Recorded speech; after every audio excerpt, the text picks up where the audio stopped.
So welcome to video. இன்னைக்கு இந்த பொண்ணுக்கு எந்த மாதிரி பையன் பிடிச்சிருக்கு அப்படின்னு கேட்க போறோம். இப்ப நம்ம போறது தெற்க நோக்கி. உனக்கு எந்த மாதிரிலாம் பையன் வேணும் அப்படின்னு சொல்லியா? காமெடி சொல்லிட்டேன். காமெடி சொன்னா சரி இல்ல சீரியஸா சொன்னாலும் சரி. ஓகே, என்னுடைய ஒப்பீனியன் ஒண்ணு கிடையாது. எங்க வீட்டுல பிடிச்சா சரி. வீட்டுல பிடிச்ச மாதிரினா எப்படி? எப்படின்னா பிச்சைக்காரனை கட்டி வச்சாலும் கல்யாணம் பண்ணிக்குவியா? கல்யாணம் பண்ணிக்கலாம் சொல்ல மாட்டேன். அந்த அளவுக்குலாம் அறிவு இல்லாமலாம் இல்ல, செய்வேன். பார்க்கலாம் ஃபியூச்சர் ஹஸ்பண்ட் எப்படி இருக்காங்க. ஒரு மைண்ட் செட் என்னன்னா ஃபியூச்சர் இந்த மாதிரி ஒரு ஹஸ்பண்ட் கிடைக்கணும்னு ஆசைப்படுறேன். ஓ, என்ன மாதிரி? அது முடியாது. Very good very good very good. ஏன்னா ஏன் என்ன மாதிரி ஒரு பையன்? ரீசன்னா நல்லா அம்பலா இருக்க. அம்பலா இருக்குன்னா?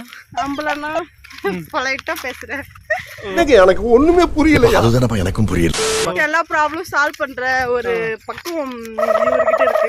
சோ அதனால இவனை நான் சூஸ் பண்றேன். எல்லாவும் பார்த்துப்பா. ரொம்ப நன்றி. நாசமா போச்சு. ஒண்ணு இல்ல, என்னோட ஏம் வந்து கல்யாணம் பண்ணணும், அவ்வளவுதான். கல்யாணம் பண்ணணும். லவ் பண்ணி கல்யாணம் பண்ணணுமா இல்ல வீட்ல பாக்குற பையனை கல்யாணம் பண்ணணுமா? லவ் மேரேஜ் பண்ணவே கூடாது. ஏன் ரீசன்? ஏன்னா I don't like it. I don't லைக்னா மொட்டையே சொல்லக்கூடாது. எனக்கு லவ் மேல நம்பிக்கை கிடையாது. So I don't like it. எனக்கு இந்த லவ்வும் பிடிக்காது, ஒன்றும் பிடிக்காது. ஆனா இந்த மாதிரி ஒரு பார்ட்னர் கிடைச்சா ஐ வில். என்ன மாதிரி? இல்ல எனக்கு புரியல. எல்லா ப்ராப்ளமும் சால்வ் பண்ண முடியும்னு ஒரு நம்பிக்கை இருக்கு, அவ்வளவுதான். ஏன்னா நான் இவங்க கூட பழகி இருக்கேன், அதனால சொல்றேன். மற்றபடி ஒன்றும் இல்லை. பழகி இருக்கிறதுனால. நீங்க என்ன நினைக்கிறீங்க? என்ன கல்யாணம் பண்ணிக்க நினைக்கிறீங்க? வர்றேன் பூரா மொத்தமா என்னையவே குறி வச்சு வந்தா நான் என்னடா பண்றது? என்னோட ஒப்பீனியன் மட்டும் கேக்குறீங்களா? நீங்க சொல்லுங்க. என்னோட ஒப்பீனியன் என்ன சொல்றதுன்னா, ஃபர்ஸ்ட் லைஃப்ல செட்டில் ஆகணும் அப்படின்னு ஒண்ணு இல்லவே இல்லை. லைஃப்ல செட்டில்லாம் ஆகவே முடியாது, அது எனக்கு தெரியும். சேர்ந்து ஓடுங்க, அதுதான் ரொம்ப எக்ஸைட்மெண்டா இருக்கும். பார்ட்னர் கூட ஓடுற அளவுக்கு தைரியம் இல்ல, தனியா ஓடுறது கிடையாது, சம்பாதிக்க சொல்றேன். சும்மா காமெடி தான் गाइस, மத்தபடி ஒண்ணும் கிடையாது. ஓ, அந்த சீன்லாம் இங்க கிடையவே கிடையாது. அவங்களுக்கு இந்த லவ் சீன், இந்த கல்யாணம் பண்ண சீன்லாம் ஒண்ணும் கிடையாது. நான் சும்மா ஒரு விளையாட்டு சொன்னேன். என்னோட பெஸ்ட் ஃப்ரெண்டு ஸ்கூல் மேட்ல இருந்து ஃப்ரெண்டு. ஆமா, பாருங்க நல்லா புரிஞ்சுச்சு பாருங்க. கையெல்லாம் போட விடுறாங்கன்னா எவ்வளவு பெரிய ஃப்ரெண்ட்னு பாத்துக்கோங்க. You are making history. முதல் முறையா ஒரு பிரசவம் பாக்குது. கை மட்டும் தான் ஃப்ரெண்ட், மத்தபடி தப்பா நினைச்சுக்காதீங்க. நாங்க ரெண்டு பேரும் சின்ன வயசுல இருந்து க்ளோஸ் ஃப்ரெண்டு. ஏன்னா என்னை பத்தி அவனுக்கு தெரியும், அவனை பத்தி எனக்கு தெரியும். அதனால நான் அவனை அப்படி நம்பி சொன்னேன், அவ்வளவுதான். மத்தபடி நீங்க தப்பா நினைச்சுக்காதீங்க. கொஞ்சம் டல்லா இருக்குல்ல, பேசலாம் இருக்கதே அதுக்கெல்லாம்.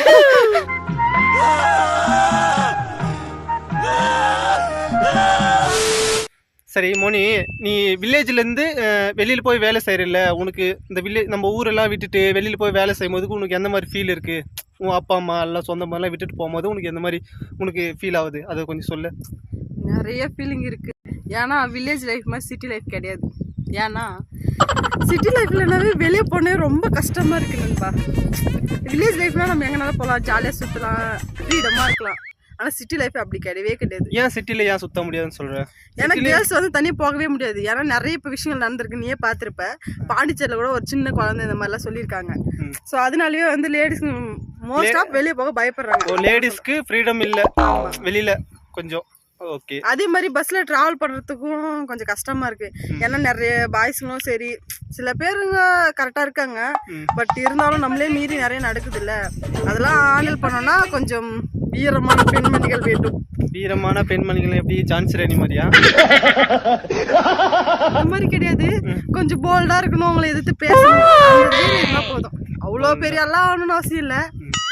நீங்க ஜாலியா போய் சுத்துறீங்க, பட் இருந்தாலும் இப்போ எப்படின்னா பசங்களுக்கு எந்த ப்ராப்ளமும் இல்ல, லேடிஸ்க்கு மட்டும் தான் ப்ராப்ளம் அப்படின்னு சொல்ற. ஓகேவா? அப்படின்னு சொல்ல வரல.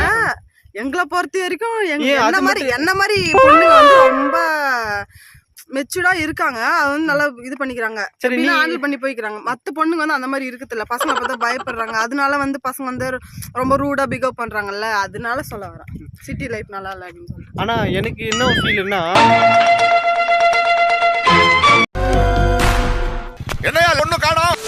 ஃபியூச்சர்ல ஒரு நல்ல ஒரு லைஃப் வேணும்னா வெளியில போய் வேலை செஞ்சுதான் ஆகணும். அது வந்து எல்லாரோட சுச்சுவேஷன் அப்படிதான். ஓகேங்களா? அதுதான் உண்மைதான். பட் இருந்தாலும் நம்மளுடைய சந்தோஷத்தை விட்டுட்டு போயிட்டு வேற இடத்துல போய் கஷ்டப்படணும்ன்றது கிடையாது. நம்ம படிச்சிருக்கோம், நம்மளுக்கான பலன் கண்டிப்பா கிடைக்கும். அதுக்காக நம்ம ரொம்ப ரிஸ்க் இதெல்லாம் செய்யணும் அவசியம் கிடையாது. ஒரு நாள் நம்மளோட லைஃப் மாறும். புரியுதா?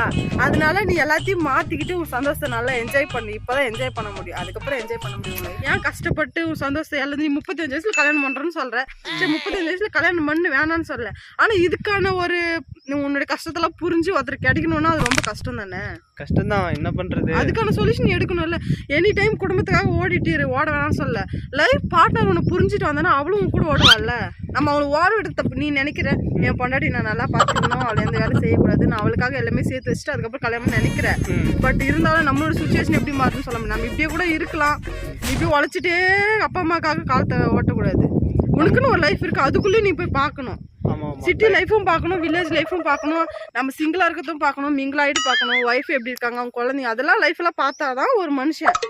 புரியுதா? எல்லாத்தையும் வந்து ஓடிட்டே இருக்காத. நீ வந்து எப்படி நினைக்கிற?